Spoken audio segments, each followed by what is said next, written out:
सरस्वती की ओर आकर्षित हुए थे ब्रह्मा जी। ब्रह्मा और सरस्वती की कहानी उस समय शुरू होती है जब सृष्टि की रचना हो रही थी। हिंदू ग्रंथ के मुताबिक सृष्टि की रचना ब्रह्मा जी के द्वारा की गई है और इस ब्रह्मांड के पालनकर्ता के रूप में हम भगवान विष्णु को जानते हैं। साथ ही भगवान शंकर को सृष्टि के संधारक के रूप में जानते हैं। मगर कमाल की बात है कि आपने पृथ्वी पर विष्णु और महेश के बहुत सारे मंदिर देखे होंगे, मगर आपने कभी भगवान ब्रह्मा का मंदिर नहीं देखा होगा। पूरी पृथ्वी में भगवान ब्रह्मा की मूर्ति केवल भारत के पुष्कर में है। सरस्वती पुराण में भगवान ब्रह्मा और माता पार्वती के विवाह की बात लिखी हुई है। इस प्रसंग के मुताबिक जब भगवान ब्रह्मा सृष्टि का निर्माण कर रहे थे तो सृष्टि के निर्माण को आगे जारी रखने के लिए ज्ञान की आवश्यकता थी। इस वजह से अपने मन से उन्होंने माता सरस्वती का निर्माण किया। सरस्वती की कोई माँ नहीं थी, उनका जन्म भगवान ब्रह्मा के मन से हुआ है। सरस्वती को ज्ञान की देवी के रूप में जाना जाता है। भगवान ब्रह्मा ने सरस्वती के साथ साथ सृष्टि का निर्माण किया और सृष्टि के अलग अलग जीव जंतु, पहाड़, जंगल, नदी आदि का निर्माण किया। इस निर्माण प्रक्रिया के दौरान भगवान ब्रह्मा देवी सरस्वती के रूप से आकर्षित हो गए। माता सरस्वती ज्ञान की देवी होने के साथ साथ रूप में भी बहुत आकर्षक थी। मगर सरस्वती का जन्म ब्रह्मा से हुआ है, इस वजह से जब भगवान ब्रह्मा सरस्वती की तरफ मोहित हो गए तब देवलोक में उनकी बहुत निंदा हुई। हालांकि इन सब के बावजूद ब्रह्मा ने सरस्वती से विवाह किया और लगभग 100 साल तक पृथ्वी पर जंगल में निवास किया। पृथ्वी पर सरस्वती के साथ ब्रह्मा जब निवास कर रहे थे तब उन दोनों के जरिए मनु नाम के पुत्र का जन्म हुआ। आगे चलकर मनु की संतानें ही मनुष्य जाति के पनपने का कारण बनी। भगवान ब्रह्मा के इस व्यवहार के कारण देवलोक में यह निश्चय किया गया कि भगवान ब्रह्मा की पूजा नहीं की जाएगी। सरस्वती ने ब्रह्मा को श्राप क्यों दिया? सरस्वती पुराण में बताया गया है कि भगवान ब्रह्मा ने सरस्वती को अपने मन से उत्पन्न किया था और माता सरस्वती की खूबसूरती पर मोहित हो गए थे। जब माता सरस्वती इस बात को समझ गई तब भगवान ब्रह्मा की नजर से बचने के लिए वो रूप बदलकर धरती पर आ गई। मगर ब्रह्मा जी ने हार नहीं मानी और माता सरस्वती को खोज निकाला।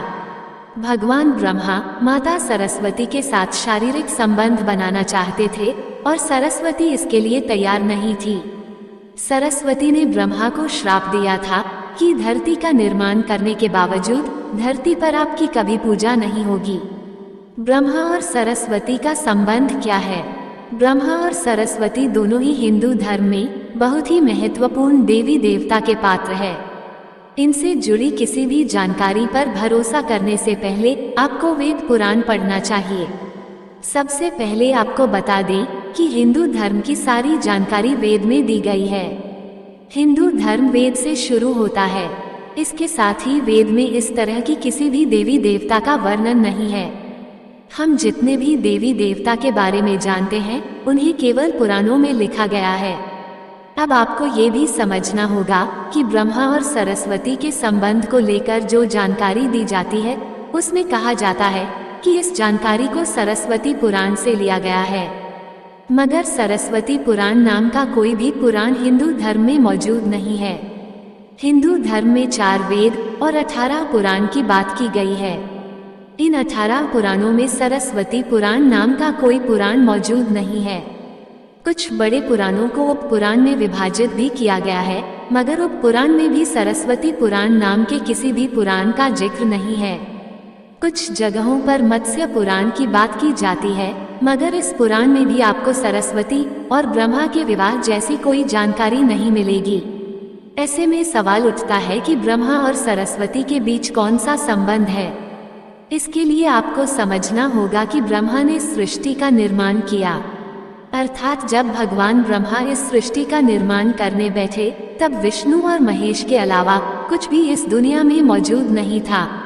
ऐसे में अगर उन्हें सृष्टि को आगे चलाने के लिए किसी भी पुरुष और स्त्री की आवश्यकता होगी तो उन्हें अपने मन से उसकी रचना करनी होगी। इसी वजह से भगवान ब्रह्मा ने माता सरस्वती, नारद, मनु, जामवंत, सनक, सनंदन, सनातन सनत कुमार, भृगु एवं अत्रि का जन्म अपने मन से किया और पृथ्वी को आगे संचालित करने के लिए धरती पर भेजा। इस पृथ्वी पर ज्ञान के संतुलन को बनाए रखने के लिए उन्होंने माता सरस्वती को अपने साथ रखा और साथ रहने वाली स्त्री को पत्नी का दर्जा दे दिया गया। सरस्वती ब्रह्मा जी की पत्नी है या बेटी? अगर ब्रह्मांड में मौजूद हर चीज की रचना भगवान ब्रह्मा ने की है, तो बेटी हो या पत्नी, दोनों की ही रचना भगवान ब्रह्मा के ही द्वारा संभव थी। भगवान ब्रह्मा को अगर किसी के साथ विवाह करना था, तो इसके लिए भी उन्हें किसी का निर्माण अपने मन से करना पड़ता और उनके मन से उत्पन्न होने के कारण उनका रिश्ता बेटी की तरह भी लगाया जाता है। हालांकि सृष्टि का निर्माण होने के बाद अलग अलग घटनाओं के कारण ब्रह्मा का विवाह 5 बार हुआ था।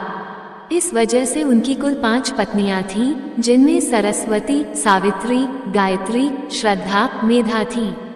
ब्रह्मा जी की पूजा क्यों नहीं होती है? इस पृथ्वी पर आपने अक्सर भगवान विष्णु या भगवान शंकर के मंदिर को देखा होगा।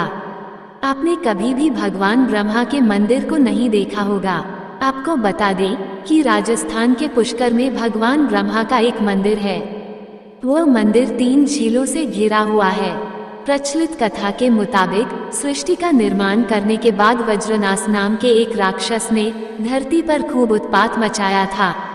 जब इस राक्षस ने भगवान ब्रह्मा के साथ दुर्व्यवहार शुरू कर दिया, तब ब्रह्मा जी ने वज्रनास का वध कर दिया और इस दौरान उनके कमल के 3 टुकड़े धरती पर आकर गिरे, जिससे बड़े बड़े झील बन गए। आज ये स्थान भारत के पुष्कर नाम के इलाके में है और उन 3 झीलों को व्याष्ठा, मध्य और कनिष्ठ पुष्कर के नाम से जाना जाता है।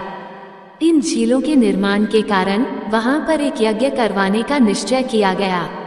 इस यज्ञ में साक्षात भगवान ब्रह्मा बैठने आए थे, मगर एक यज्ञ या पूजा पाठ में पति को पत्नी के साथ बैठना होता है। उस समय भगवान ब्रह्मा की पत्नी सावित्री थी, मगर उन्हें आने में काफी विलंब हो रहा था। बहुत देर इंतजार करने के बाद पूजा का मुहूर्त खत्म होने से बचाने के लिए भगवान विष्णु ने एक सुझाव रखा कि ब्रह्मा जी की शादी इसी पूजा के दौरान कर दी जाए। इस विचार पर सहमति दिखाते हुए नारद मुनि ने गायत्री नाम की एक स्थानीय लड़की को भगवान ब्रह्मा के साथ विवाह करने के लिए मना लिया। जब इन दोनों का विवाह हुआ और यज्ञ में भगवान ब्रह्मा गायत्री के साथ बैठकर पूजा को संपन्न किया, तभी वहां माता सावित्री आ गई और वह पूरी गतिविधि पर खूब क्रोधित हुई। उन्होंने इस क्रोध में आकर भगवान ब्रह्मा को श्राप दिया कि धरती पर उनकी पूजा कभी नहीं की जाएगी। इसके बाद उन्होंने नारद को शादी के लिए लड़की खोज कर लाने के कारण श्राप दिया कि नारद आजीवन कुंवारे रहेंगे। जब माता सावित्री को पता चला कि यह विचार भगवान विष्णु ने प्रकट किया था, तो उनके श्राप से वह भी बच नहीं पाए। माता सावित्री ने भगवान विष्णु को श्राप दिया कि वह अपनी पत्नी के वियोग में तड़पेंगे। इसी श्राप के कारण राम अवतार में भगवान विष्णु को माता सीता से बिछड़ने का दुख भोगना पड़ा था। इसके बाद जब माता सावित्री का क्रोध कुछ कम हुआ, तब उन्होंने भगवान ब्रह्मा पर दया दिखाते हुए कहा कि उनकी पूजा धरती पर केवल एक जगह, इस पुष्कर में ही हो सकती है। इसके बाद भगवान ब्रह्मा के इस व्यवहार से आहत होकर वह पुष्कर के समीप रत्नागिरी नाम के पहाड़ पर चली गई और हमेशा के लिए तपस्या में लीन हो गई। आज भी रत्नागिरी पहाड़ पर माता सावित्री का मंदिर है और उसके ठीक नीचे 3 झील के बीच बसा पुष्कर का ब्रह्मा मंदिर मौजूद है। इतिहासकारों के मुताबिक आचार्य शंकराचार्य के द्वारा सन 711 में यहाँ भगवान ब्रह्मा की मूर्ति की स्थापना की गई थी। उससे पहले यहाँ बिना मूर्ति की पूजा होती थी। दोस्तों, आपको ये कहानी कैसी लगी? कृपया कमेंट करके जरूर बताएं और ऐसे ही और भी बहुत सारी कहानियों को सुनने के लिए चैनल को सब्सक्राइब जरूर करें। धन्यवाद।